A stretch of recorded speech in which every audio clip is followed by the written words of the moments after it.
ಬಾಳೆಲೆ ಗ್ರಾಮದ ಬೆಟ್ಟತ್ತೂರು ಕೆರೆ 12.5 ಎಕರೆ ವಿಸ್ತೀರ್ಣ ಹೊಂದಿದ್ದು ಸರಿಸುಮಾರು 80 ವರ್ಷಗಳ ಇತಿಹಾಸವಿದೆ. ಈ ಕೆರೆ ದಂಡೆಗೆ 1,50,00,000 ರೂಪಾಯಿಗಳ ತಡೆಗೋಡೆ ಕಾಮಗಾರಿ ನಡೀತಾ ಇದ್ದು, ಮಳೆಗಾಲದಲ್ಲಿ ಕೆರೆ ನೀರು ತುಂಬಿ ಹೆಚ್ಚುವರಿ ನೀರು ಹೋಗಲು ಕೆರೆಯ 2 ಕಡೆಗಳಲ್ಲಿ ನಾಲೆಗಳಿಂದ ನಿರ್ಮಾಣ ಮಾಡಲಾಗಿತ್ತು. ಈ ನಾಲೆಯಲ್ಲಿ ಬೆಳೆದಿರುವ ಬಿದಿರು ಮತ್ತು ಕಾಡು ಮರಗಳಿಂದ ತೆರವುಗೊಳಿಸಲು ಅರಣ್ಯ ಇಲಾಖೆ ಅಧಿಕಾರಿಗಳು ತಡೆ ಒಡ್ಡಿದ್ರು.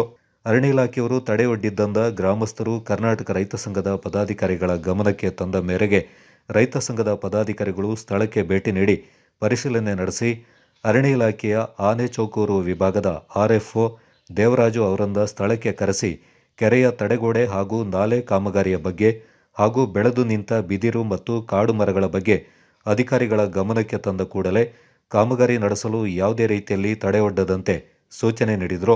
ರೈತ ಸಂಘದ ಅಧ್ಯಕ್ಷ ಕಾಡೆಮಾಡ ಮನು ಸೋಮಯ್ಯ ಅವರ ಒತ್ತಾಯಕ್ಕೆ ಮಣಿದ ಅಧಿಕಾರಿಗಳು ಕೂಡಲೇ ಕಾಮಗಾರಿ ನಡೆಸುವಂತೆ ಎಂಐಡಿ ಇಲಾಖೆಯವರಿಗೂ ಇಂಜಿನಿಯರ್ ಅರುಣ್ ಕುಮಾರ್ ಅವರಿಗೆ ತಿಳಿಸಿದ್ದಾರೆ.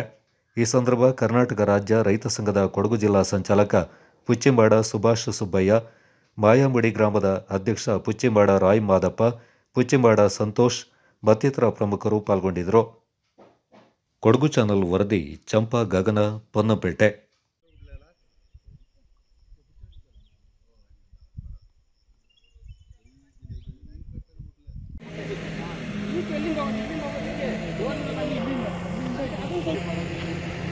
ಈಗ ಇವ್ರದೊಂದು ಅದೇನು ಆನೆ ಬರುವಂತ ಜಾಗ ಅದೊಂದು ಸ್ವಲ್ಪ 100 ಮೀಟರ್ ಅಂತೆ ಅಲ್ಲ, ಇವ್ರದ್ದು ನೋಡ್ಬಿಡ್ತಾರೆ. ಇದೊಂದು ನೋಡ್ಬಿಟ್ಟು ಹೋಗ್ಬಿಡಿ. ಕೆಳಗಡೆದೆಲ್ಲ ಪ್ಯಾಚ್ ಮಾಡಬೇಕು, ಶೀಟ್ ಬಿಡಿದಂಗೆ ಮಾಡಿಲ್ಲ ಅಷ್ಟೇ. ಕೆಲಸ ಇದೆ ಸರ್, ಇಲ್ಲಿ ಈ ಕಡೆ ಕೆಲಸ ಆದ್ಮೇಲೆ ಕಟ್ಟಿದ್ರೆ ಸಾಕಿತ್ತಲ್ಲ. ಕಾಂಕ್ರೀಟ್ ಹಾಕಿ ಇದನ್ನ ಭದ್ರ ಮಾಡ್ತೀವಿ, 2 ಸೈಡ್ ವಾಲ್ ಹಾಕ್ತೀವಿ, ಕ್ಲಿಯರ್ ಮಾಡ್ತೀವಿ. ಅಬ್ಸ್ಟ್ರಕ್ಷನ್ ಆಗಬಾರ್ದು. ಈ ಮಧ್ಯದಲ್ಲಿ ಇರೋದು ಸೈಡದ್ದು ಬೇಡ. ಈ ನೀರು ಏನ್ ಬರುತ್ತೆ ಅದು ಫ್ಲೋ ಸ್ಮೂತ್ ಆಗಿ ಹೋಗ್ಬೇಕು. ಇಲ್ಲಿ ಏನೋ ಬ್ಲಾಕ್ ಆಯ್ತು ಅಂದ್ರೆ ಎಲ್ಲೂ ಹೋಗಲ್ಲ. ನಾವು ನಿನ್ನೆನೆ ಇದನ್ನ ಕ್ಲಿಯರ್ ಮಾಡ್ಸೋಣ. ನಾವು ಸರಿ ರೈತರು ಇದರಲ್ಲೇ ಮುಂಚೆನೆ ಹೋಗ್ತಾ ಇದ್ವಿ, 80 ವರ್ಷದಿಂದ ಹೋಗ್ತಾ ಇದ್ದ ಇದನ್ನ. ಅದು ಏನ್ ಫಾರೆಸ್ಟ್ ಅವರಿಗೆ ಅದು ಯಾರು ನೋಡಿದ್ರು ಗೊತ್ತಾಗುತ್ತೆ. ನಿನ್ನೆ ಮೊನ್ನೆ ಬೆಳೆದಂತ ಒಂದು ಈ ಕೆರೆಗೆ 80 ವರ್ಷದ ಹಿಂದಿನ ಇತಿಹಾಸ ಇದೆ. ಐಶಾರಿ ಕೆರೆ ಬಿಟ್ಟು 100 ಮೀಟರ್ ದೂರದಿಂದ ಫಾರೆಸ್ಟ್ ಟ್ರಂಚ್ ಇದೆ. ಟ್ರಂಚ್ ಇಂದ ಆ ಕಡೆ ಫಾರೆಸ್ಟ್ ಅವ್ರಿಗೆ ಹೊರತು ಈ ನೀರು ಕೋಡಿ ಹೋಗುವಂತ ನೀರಿನ ಜಾಗ ಇದು ಪಂಚಾಯತಿಗೆ ಸೇರಿದ ಹೊರತು ಫಾರೆಸ್ಟ್ ಸೇರಿದಲ್ಲ. ಇವರು ಇದಕ್ಕೆ ತಡೆ ಮಾಡುವಂತ ಅವಶ್ಯಕತೆನೇ ಇಲ್ಲ. ಅಲ್ಲಿ ಟ್ರಂಚ್ ಕಾಣ್ತಾ ಈ ಜಾಗಕ್ಕೆ ಫಾರೆಸ್ಟ್ ಅವರು ಬಂದು ತಡೆ ಮಾಡ್ತಾ ಇದ್ದಾರೆ. ಇದಕ್ಕೆ ಗ್ರಾಮಸ್ಥರು ರುಚಿಗಿದ್ದು ರೈತ ಸಂಘಕ್ಕೆ ಹೇಳಿ ಗ್ರಾಮಸ್ಥರು ಸೇರ್ಕೊಂಡು ಈಗ ಇದನ್ನ ತೆರವು ಮಾಡ್ಕೊಡ್ಬೇಕು, ನಾವು ನಮ್ಮ ಗ್ರಾಮದ ಜಾಗ ಇದು ಅಂತ ಹೇಳ್ಕೊಂಡು ಇವರು ಹೋರಾಟ ಮಾಡ್ತಾ ಇದ್ದಾರೆ. ಈಗ ಸರ್ವೆ ಮಾಡ್ತಾ ಇದೀವಲ್ಲ, ನಾವು ಸರ್ವೆ ಮಾಡಿ ನಿಲ್ಸಿದೀವಿ. ಈಗ ಇಲ್ಲಿ ಒಂದು ಡಿನೋಟಿಫಿಕೇಶನ್ ಆಗಿದೆ, ಹಿಂದೆ ಎಲ್ಲ ಸಿಕ್ಕಿದೆ, ಆರ್ಡರ್ ಎಲ್ಲ ಸಿಕ್ಕಿದೆ, ಒಂದು 31, 32 ಎಲ್ಲ ಸಹ ಸಿಕ್ಕಿದೆ. ಅದನ್ನ ಈಗ ವರ್ಕಿಂಗ್ ಪ್ಲಾನ್ ನಿಮ್ಮದು ಈಗ ಆರ್ಟಿಸಿ ಅಲ್ಲಿ ಎಫ್ ಅಂತ ಇರೋದು ಯಾವುದು, ನಿಮ್ಮ ಈಗ ಆರ್ಟಿಸಿ ಅಲ್ಲಿ ಚೇಂಜ್ ಮಾಡಿ ಎಫ್ ಅಂತ ಬಂದಿದೆ. ಅದಕ್ಕಾಗಿ ನೀವು ಈಗ ಚೋರೆ ಮಾಡ್ತಾ ಇರೋದು ಅಷ್ಟೇ. ಅವ್ರಿಗೆ ನೀವು ಬೇಕು ಅಂತ ಹೇಳೋ ತಿದ್ದುಪಡಿ ಮಾಡ್ಕೊಂಡಿರೋದು. ನಿಮಗೆ ಇವಾಗ ಹೆದರಿಕೊಳ್ಬೇಕಾಗಿರೋದು ಬೇರೆ ಅರಣ್ಯ ಇಲಾಖೆ. ಯಾಕೆಂತ ಹೇಳಿದ್ರೆ, ನೀವು ಹಡ್ಲು ಬಿಟ್ಟ ಗದ್ದೆಯಲ್ಲಿ ಒಂದು 2 ಬಿದಿರು ಬೆಳೆದ್ರೆ ಅಲ್ಲಿ ಬರ್ತಾರೆ, ಅದು ನಮ್ ಜಾಗ ಅಂತ ಹೇಳಿ. ಅದಕ್ಕೆ ನಿಮ್ಗೆ ಹೇಳ್ತಾ ಇದ್ದೇನೆ, ದಯವಿಟ್ಟು ಗದ್ದೆ ನಟ್ಕೊಳ್ಳಿ, ತೋಟ ಕಾಡು ಬಿಡಬೇಡಿ. ಇವರಿಗೆ ಇವರ ಯಾವ ಬಿದಿರು ಮರ ಹುಟ್ಟಿ ಬಂದ್ರೆ ಅಲ್ಲಿಗೆ ಬರ್ತಾರೆ, ಅವ್ರಿಗೆ ಗ್ಯಾರಂಟಿ ಅಧ್ಯಕ್ಷರೇ ಅದನ್ನು ಬಳಸ್ಕೊಳ್ತಾರೆ ನಮ್ದು ಅಂತ ಹೇಳಿ. ಆದ್ರಿಂದ ಇದಕ್ಕೆಲ್ಲ ಕಾರಣ ನಾವೇ. ಯಾಕೆಂತ ಹೇಳಿದ್ರೆ, ಇವರು ಮೈನರೈಸೇಷನ್ ಬರುವಾಗ ಇದು ಕ್ಲೀನ್ ವರ್ಷ ಕ್ಲೀನ್ ಮಾಡಿಸೋದೆಲ್ಲ ಮಾಡಿಸ್ಕೊಳ್ಬೇಕು. ಇಲ್ಲದೆ ಹೋದ್ರೆ ಇವ್ರನ್ನ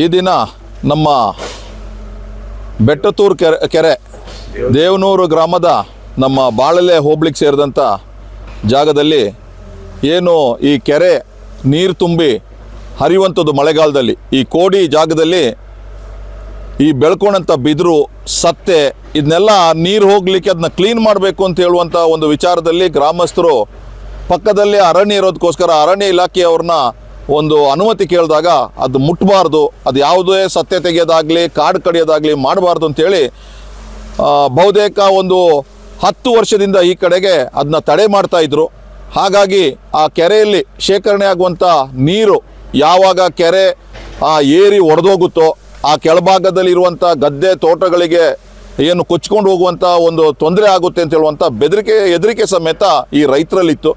ಹಾಗಾಗಿ ಈ ರೈತರು ಒಂದು 2 ತಿಂಗಳ ಈಚೆಗೆ ರೈತ ಸಂಘದ ಕಚೇರಿಗೆ ಬಂದು ಒಂದು ಅರ್ಜಿಯನ್ನು ಕೊಟ್ಟು, ಎಲ್ಲ ಗ್ರಾಮಸ್ಥರು ಸೈನ್ ಮಾಡಿ ಅರ್ಜಿಯನ್ನು ಕೊಟ್ಟು, ಇಲ್ಲಿ ಅರಣ್ಯ ಇಲಾಖೆಯಿಂದ ಭಾಳಷ್ಟು ಕಿರುಕುಳ ಇದೆ.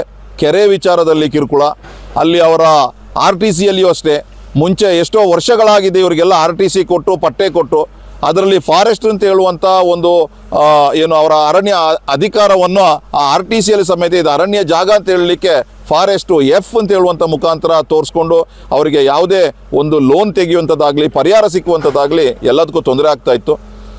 ಇನ್ನು ಆನೆ ಬರುವಂಥದ್ದು, ಇಲ್ಲಿ ಆನೆ ಮಾನವ ಸಂಘರ್ಷ, ಅದಕ್ಕೆ ಏನು ರೈಲ್ವೆ ಬ್ಯಾರಿಕೇಡ್ ಹಾಕುವಂಥ ವಿಚಾರ, ಈ ಎಲ್ಲ ವಿಚಾರದ ಒಂದು ಗೊಂದಲವನ್ನು ಇವತ್ತು ಈ ಸ್ಥಳದಲ್ಲೇ ಏನು ಈ ದೇವನೂರು ಕೆರೆ, ದೇವನೂರು ಗ್ರಾಮದ ಬೆಟ್ಟದೂರು ಕೆರೆ ಇದೆ, ಅಲ್ಲೇ ಬಂದು ಇದನ್ನೆಲ್ಲ ಇತ್ಯರ್ಥಪಡಿಸಲಿಕ್ಕೆ ಅರಣ್ಯ ಅಧಿಕಾರಿಗಳನ್ನ ಮತ್ತು ನಮ್ಮ ಮೈನರ್ ಇರಿಗೇಷನ್ ಇಲ್ಲೇನು ಕಾಮಗಾರಿ ಆಗ್ತಾ ಇದೆ ಅದಕ್ಕೆ ಅವ್ರನ್ನೂ ಕರೆಸಿ ಇವತ್ತೊಂದು ಈ ಭಾಗದ ಗ್ರಾಮಸ್ಥರ ಹಾಗೂ ರೈತರ ಒಂದು ನಾವು ಸಭೆಯನ್ನಿಟ್ಟಿದ್ವಿ.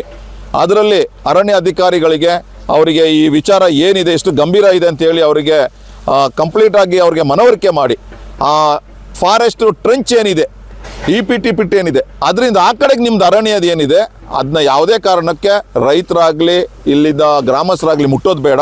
ಇಲ್ಲೇನು ಕೋಡಿ ಈ ನೀರು ಹರಿಯುವ ಜಾಗ ಇದೆ ಅಲ್ಲಿ ಇರುವಂಥದ್ದನ್ನ ನಿಜವಾಗಿ ತೆಗಿಬೇಕು. ಇಲ್ಲಾಂದರೆ ಅದನ್ನ ಆ ಸತ್ತೆ ಆ ಬಿದಿರಿನ ಇದನ್ನು ಕ್ಲೀನ್ ಮಾಡೋದಾದ್ರೆ ಈ ಕೆರೆಯ ಒಂದು ಏರಿಯಾ ಏನಿದೆ ಅದಕ್ಕೆ ತೊಂದರೆ ಬರುತ್ತೆ, ಧಕ್ಕೆ ಬರುತ್ತೆ. ಇದನ್ನು ನೀವು ಅರ್ಥ ಮಾಡ್ಕೊಳ್ಬೇಕು ಅಂತೇಳಿ ಇವತ್ತು ಅವರಿಗೆ ಅರ್ಥ ಆದಮೇಲೆ ನಮ್ಮ ACF ದಯಾನಂದ್ ಅವರು ಮತ್ತು ನಮ್ಮ ರೇಂಜ್ ಆಫೀಸರ್ ಅವರು ಇವರಿಗೆಲ್ಲ ಹೇಳಿ ಮನವರಿಕೆ ಮಾಡಿದ ಮೇಲೆ ಅವರು ಸ್ಥಳ ಪರಿಶೀಲಿಸಿ ಆಗಲಿ ಅದು ರೈತರು ಅದನ್ನ ಕ್ಲಿಯರ್ ಮಾಡ್ಬೋದು, ಮೈನರ್ ಇರಿಗೇಷನ್ ಅವರು ಕ್ಲಿಯರ್ ಮಾಡ್ಬೋದು ಅಂತೇಳಿ ಮೈನರ್ ಇರಿಗೇಷನ್ ಇಂಜಿನಿಯರ್ ಮುಖಾಂತರ ಆ ಕಾಮಗಾರಿನ ಮಾಡಲಿಕ್ಕೆ ನಮ್ಮ ರೈತ ಸಂಘದ ಮುಖಂಡರಿರ್ಬೋದು, ಗ್ರಾಮಸ್ಥರ ಮುಖಂಡರು ಅವ್ರ ಅಪ್ಪಣೆ ಸಮೇತ ಕೊಟ್ಟರು. ಅದರ ಮೇರೆಗೆ ಇವತ್ತೇ ಆ ಕಾಮಗಾರಿನ ಮುಂದುವರಿಸಲಿಕ್ಕೆ ಇಲ್ಲೆಲ್ಲ ಇಟಾಚಿ ಬಂದು ಕೆಲಸ ಮಾಡ್ತಾ ಇದೆ. ಅರಣ್ಯ ಇಲಾಖೆ ಇವತ್ತು ನಮ್ಮ ಬೆಟ್ಟದೂರು ಕೆರೆ 1.5 ಕೋಟಿಯಷ್ಟು ನಮ್ಮ ಸಣ್ಣ ನೀರಾವರಿ ಇಲಾಖೆಯವರು ಹಣವನ್ನು ಬಿಡುಗಡೆ ಮಾಡಿ ರೈತರಿಗೆ ಒಂದು ವ್ಯವಸ್ಥೆ ಮಾಡಬೇಕು ಅಂತೇಳಿ, ರೈತರು ಕುಡಿಯೋ ನೀರು ಸ್ಟಾಕ್ ಮಾಡಿ ರೈತರು ಒಂದು ಬೆಳೆ ಬೆಳೀಲಿ ಅಂತೇಳಿ ಒಂದು ವ್ಯವಸ್ಥೆ ಕೂಡ ಮಾಡಿದರು. ಈಗಾಗಲೇ ನಮ್ಮ ಹೂಳೆತ್ತೋದಾಗಲಿ ಇನ್ನೊಂದಾಗಲಿ ಮತ್ತು ಅರಣ್ಯ ಸುತ್ತಮುತ್ತ ನಾವು ವೇಸ್ಟುವಲ್ಲಿ ಬಿದಿರು ತುಂಬಿಕೊಂಡು ಅರಣ್ಯ ಇಲಾಖೆಯವರು ಯಾವುದೇ ಕಾರಣಕ್ಕೆ ಬಿದಿರನ್ನ ಎತ್ತಲಿಕ್ಕೆ ಅವಕಾಶ ಕೊಡ್ತಿರಲಿಲ್ಲ. ಅದರಿಂದ ಇವತ್ತು ರೈತ ಸಂಘ ಮೊರೆ ಹೋದಾಗ ನಾವು ರೈತ ಸಂಘದವರು ಇವತ್ತು ಬಂದು ನೇರವಾಗಿ ಅರಣ್ಯ ಇಲಾಖೆಯವರು ನಮ್ಮ ಸಣ್ಣ ನೀರಾವರಿ ಇಲಾಖೆಯವರನ್ನೆಲ್ಲ ಕರೆಸಿಕೊಂಡು ಮುಖಾಮುಖಿ ಮಾತಾಡಿ ಎಲ್ಲ ಕೆಲಸಗಳನ್ನ ತೆರವು ಮಾಡಿ ನಮ್ಮ ರೈತರಿಗೆ ಒಂದು ಅನುಕೂಲ ಮಾಡುವಂಥ ಕೆಲಸ ಮಾಡ್ಕೊಂಡಿದ್ದಾರೆ. ಅದರಿಂದ ರೈತ ಸಂಘದ ಪರವಾಗಿ ರೈತರಿಗೆ ನಾವೆಲ್ಲ ಈ ಗ್ರಾಮಸ್ಥರು ಅವರಿಗೆ ಧನ್ಯವಾದ ಅರ್ಪಿಸ್ತಾ ಇದ್ದೀನಿ.